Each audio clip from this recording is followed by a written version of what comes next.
আসসালামু আলাইকুম, কেমন আছেন সবাই? আশা করি ভালো আছেন। আজকে রাতের মেনুতে আমার একটা বাচ্চাদের জন্য যে খাবারটা আমি করব সেটা আপনাদেরকে সাথে করে নিয়েই বানাই। চলুন, আমি আজকে ফিশ ফিঙ্গার বানাবো বাচ্চাদের জন্য। আমি সেজন্য রুই মাছের পেটের 3টা টুকরা নিয়ে নিয়েছি হাঁড়িতে। এর সাথে খুব সামান্য পরিমাণে হলুদের গুঁড়া, মরিচের গুঁড়া আর হলো গিয়ে রসুন বাটা দিয়ে এটাকে আমি ভালো করে সিদ্ধ করে নেব, যেন মাছের আষ্টে গন্ধটা না থাকে। সেজন্য রসুন বাটাটাও আমি কিন্তু এর সাথে দিয়ে দিব। দেখতেই পাচ্ছেন কত অল্প পরিমাণে নিয়েছি, পানিটা কিন্তু কালারটাও পরিবর্তন হয়নি। অন্য চুলায় কিন্তু আমি একটা হাঁড়িতে একটা মাঝারি রকমের একটা আলু, মাঝারি সাইজের একটা আলু সিদ্ধ করতে দিয়েছি। মাছগুলো ভালো করে সিদ্ধ হওয়ার পর খুব সুন্দর করে কাটা ছাড়িয়ে নিলাম। এবারে একটা কড়াইয়ের মধ্যে 3-4টা পেঁয়াজ এবং এর সাথে সামান্য পরিমাণে রসুন বাটা, সামান্য পরিমাণে হলুদ বাটা এবং সামান্য পরিমাণে মরিচের গুঁড়া দিয়ে দিলাম। এবং হলুদের গুঁড়া আর মরিচের গুঁড়া দিয়ে এটাকে ভালো করে নেড়ে চেড়ে পেঁয়াজটাকে খুব সুন্দর করে ভাজবো। একেবারে ভেজে ফেলবো না, শুকনো মানে যখন এটার ভেতরে তেলটা ছেড়ে দিবে তখন এটাকে তুলে নিয়ে নিব, ভালো করে কষিয়ে নিব আর কি। এরপরে আলুটাকে পেস্ট করে দেখেন একটা প্লেটে করে নিয়ে নিলাম একটা মাঝারি সাইজের আলুর পেস্ট, আর এই যে 3 টুকরা মাছ বাছা, আর হলো পেঁয়াজ ভুনাগুলো, 2টা কাঁচামরিচ, আর 1 চা চামচ হলো যে কোনো ব্র্যান্ডের আপনি কাবাবের মশলা, স্বাদ মতো লবণ, আর রুটি বানানোর যে আটাটা আমরা ব্যবহার করি সেখান থেকে আমি মানে 2 টেবিল চামচ পরিমাণে আটা নিয়ে নিলাম। এবার এটাকে কিন্তু খুব সুন্দর করে একদম আলু ভর্তার মতো চটকে একদম সব কিছু মিশিয়ে নিব। তবে মাছের চেয়ে আলুর পরিমাণটা যেন কম থাকে সেটাই খেয়াল রাখবেন, তা না হলে একদম পুরো আলুর চপ হয়ে যাবে। মাছটা যেন একটু বেশি থাকে, তা না হলে মাছ মানে স্বাদটা একটু অন্যরকম ডিফারেন্ট হয়ে যাবে, আলুর চপের মতো হয়ে যাবে। সেজন্য মাছের পরিমাণের চেয়ে কিন্তু আলুর পরিমাণটা কিছুটা কম নিতে হবে।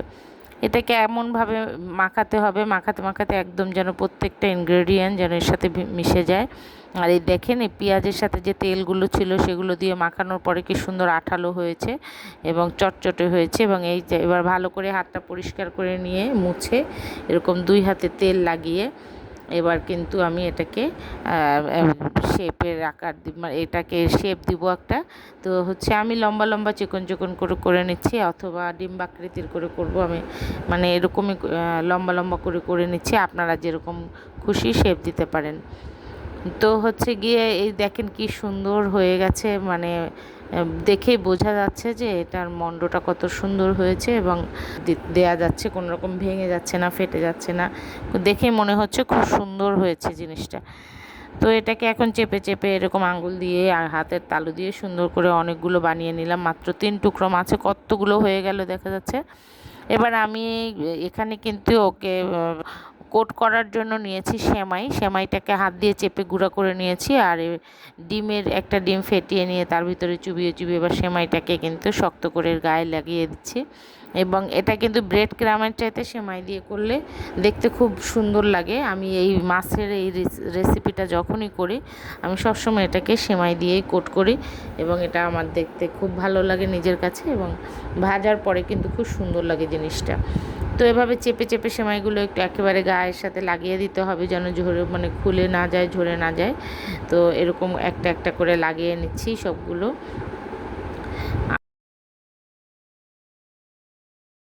সবগুলোকে এরকম করে মাখানোর পরে দেখেন অনেকগুলো হয়ে গেল।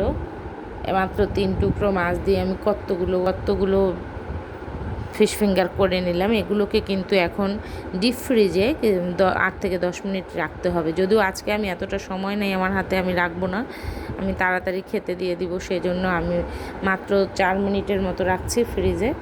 এবং এরপর কিন্তু এটা আমি ভেজে নিব। তেলটা গরম করে নিয়ে আস্তে করে তেলের মধ্যে আমি সবগুলোকে ছেড়ে দিলাম। দেখেন আমি 2 বারে করে ভাজবো ফিশ ফিঙ্গারগুলো, এবং এই দেখেন একটাও কিন্তু ছাড়ছে না। আমি যে মাত্র 4 মিনিটের মতো রেখেছি, তারপরেও কিন্তু সেমাইগুলো ছেড়ে যাচ্ছে না, কিছুই হচ্ছে না, খুব সুন্দরভাবে লেগে আছে গায়ে। এবং আপনারা যদি 10 মিনিট এটা রাখতে পারেন তাহলে কিন্তু একটা সেমাইও গায়ের থেকে খুলে পড়বে না।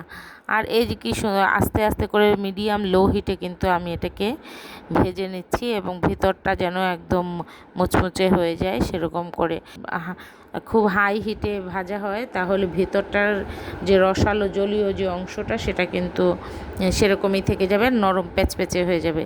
আর এটা এখন আর এভাবে যদি মিডিয়াম লো হিটে ভাজা হয় এটা কিন্তু খুব সুন্দর ভিতরে ড্রাই হয়ে যাবে, আর খেতে অনেক সুস্বাদু লাগবে।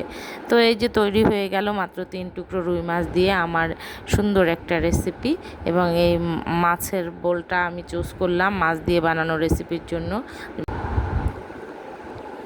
তো এটাকে আমি মাছের মতো দেখতে একটা ডিশে একটা একটা করে তুলে দিলাম, যেহেতু দেখেন কত সুন্দর করে ভেজে নিলাম, এবং দেখতে কি সুন্দর লাগছে সেমাইগুলোর জন্য, খুবই সুন্দর লাগছে ফিশ ফিঙ্গারগুলো।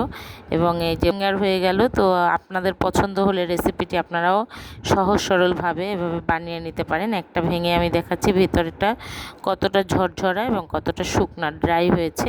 এরকম আস্তে আস্তে করে যদি আপনারা ভাজেন এই জিনিসটা কিন্তু খুব সুন্দর হবে, খেতেও দারুণ, বাচ্চারা অবশ্যই পছন্দ করবে। তো পছন্দ হলে রেসিপিটি আজকেই ট্রাই করতে পারেন। আজকে এ পর্যন্তই।